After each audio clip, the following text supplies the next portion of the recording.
Elves and boats, eh? Everybody thinks they're a sailor.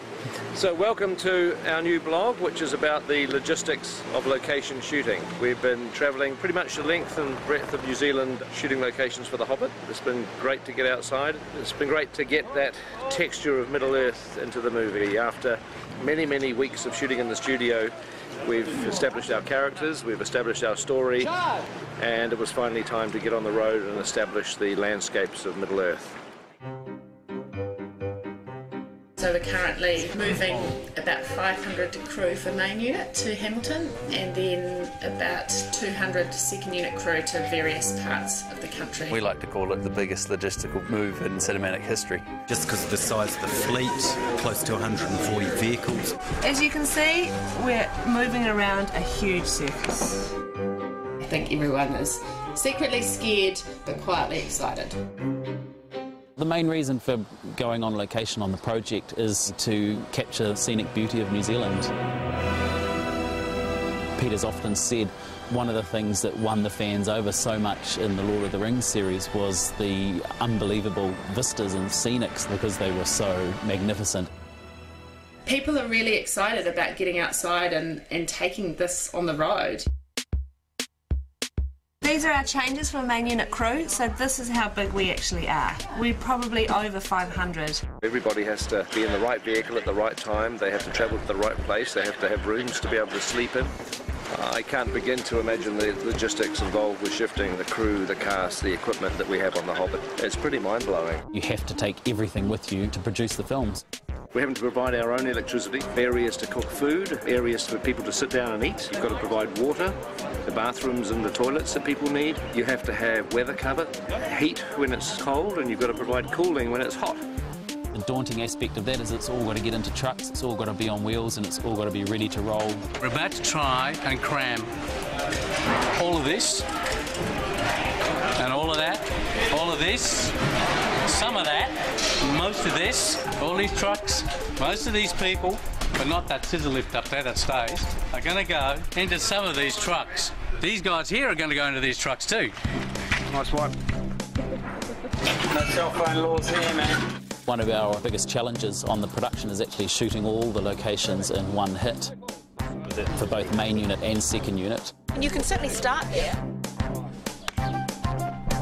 We're away for about 7.5 weeks if the weather holds up, so we're basically praying that every spot we go to in the country is sunny and beautiful. First location is Matchmaker up in Old Hobbiton, so returning back to their first spot from Lord of the Rings, which is pretty exciting. Fantastic job, and we're out of here at 4 o'clock in the morning. And as you can see, we're totally under control.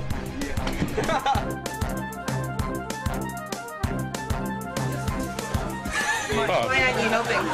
I've got to carry this. We're going to some of the remotest locations of New Zealand, and if there's one thing grips can't live without, that's the latte, soy. That's right. We're getting ready to go away, and so far we haven't packed anything. And tomorrow is our last day with 30-odd hobbits doing a big scene against green screen for Hobbiton. This is my Louis Hobbit, my Sonny Hobbit. So we need the largest team on, because we've also got to try and pack. And then they're going to say, where did you pack it, because they'll need it? Where's that wig? Did you put it away? No, we've got to put it on his head now. And we'll all be here till midnight trying to load up the buses because they leave at 4 o'clock in the morning. Be sure to pack scotch, tequila, Wine and beer. A heap of plants. 3 razor blades. 60 kilos of toilet paper. A few artificial trees. Stocks. and some Jägermeister. Last day Wellington, so everything needs to move.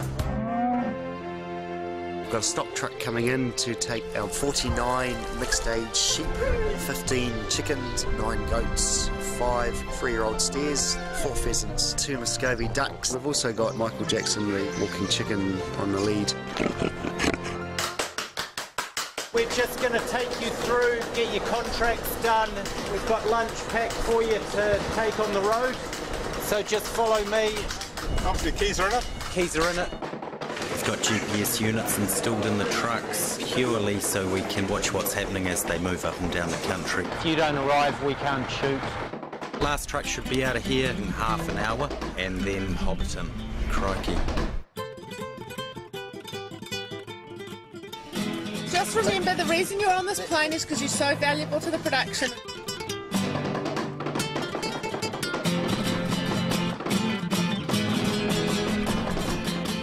Our main unit had over 100 units on wheels that were travelling to the first location. That was quite a feat in itself, just having that amount of drivers on the road. It's all about arrows, it's all about maps and directions. Once we arrive, we get in and it's about an 8-hour turnaround from when the first truck turns up to when the unit base is actually functional for filming. They've got to get these trucks level for working in, got to get them all powered up, and they've got to get them all functioning so quickly. Prosthetics, makeup, costume, catering. It's not just a case of a small crew going into very out-of-the-way places. We're literally occupying the space of a football field. I think it's actually 2 football fields. We moved 7,000 cubic metres of dirt to accommodate everything that goes with making a film of this size with this many people involved. It's very much a mini city. To everyone's amazement, you know, they went home on Friday night in Wellington, turned up to work here on Monday morning and everything's here, parked up in order and looking good and working.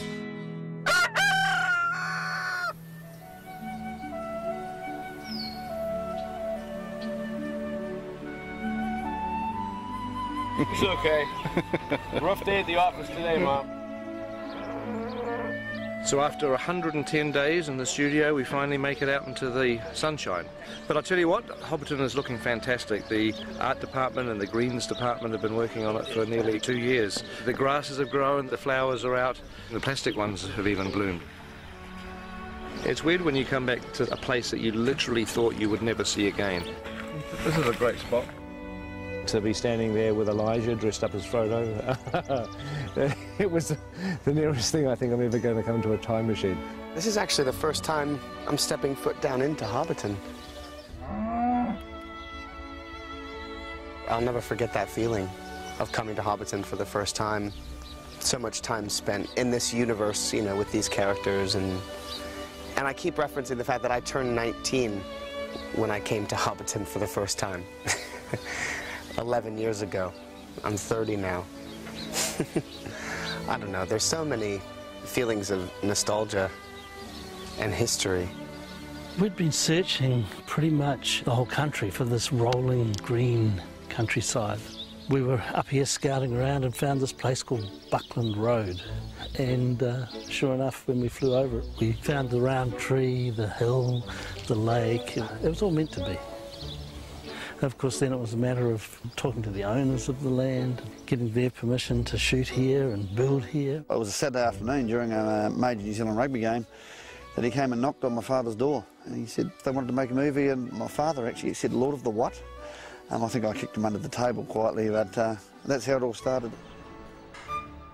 This time around, they built it for real. So before, all of these Hobbit holes were built using polystyrene. When the filming was finished, they tore it all down. Even though it's been available for tours and, you know, for people to look at it, we didn't have any of the Hobbit holes here.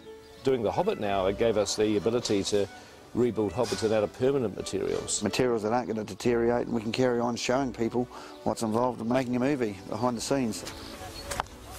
It's all, I mean, that's actual rock, stone. It's pretty amazing. Hobbiton is going to stay exactly as it is today, which is fantastic. There's real wood, there's real stone, real bricks, and it's going to be here hopefully for decades to come. Yeah, no, it's a great gift to the people of Manamac, and as Minister of Tourism, I'm all in favour of it, so well done. Some prime real estate. I'll get you two, I'll get Kate and Hobbits. Oh, Jordan. Hello. Hello. Hello. You guys having a good day? Yeah, it's good. How are those feet treating you? Yeah, okay. Are they? When you're at Hobbiton, you forget that you're on a film set. Seeing it like this kind of living model village is just extraordinary. You just totally believe this place exists. And that's because it does. Maybe I've smoked a little bit too much of this now. It's an authentic village. It's 100% 360 degree, look wherever you like, little Hobbit village. You can imagine just being a Hobbit in this environment and get up and have a cup of tea on the doorstep and listen to the birds and the frogs, and children running around, or go to the market, buy a big bottle of beer and drink it. I'm loving it. You're not really designing a film set, you're trying to put yourself in the mindset of a Hobbit and figuring out, well, where would you like your house to be? There were 44 personalised Hobbit holes, and each Hobbit hole has the different little details depending on their location. It's kind of amazing. The door's actually open. Hello? Hello? No, nobody home at the moment. They must be at the market. Welcome to the set of The Hobbit. So how did you get involved in this? My 4 daughters auditioned and they all missed out. And I got in. So I wasn't a popular father at that point.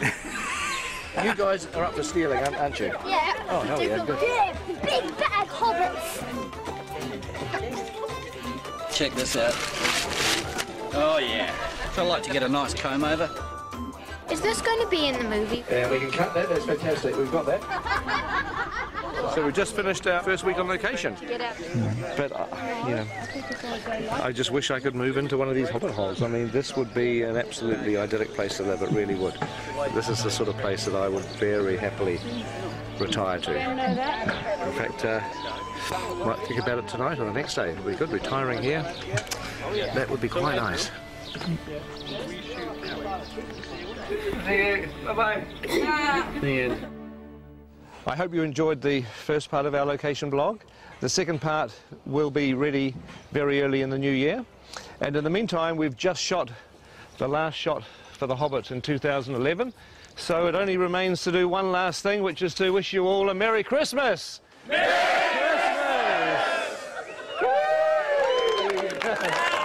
Champagne!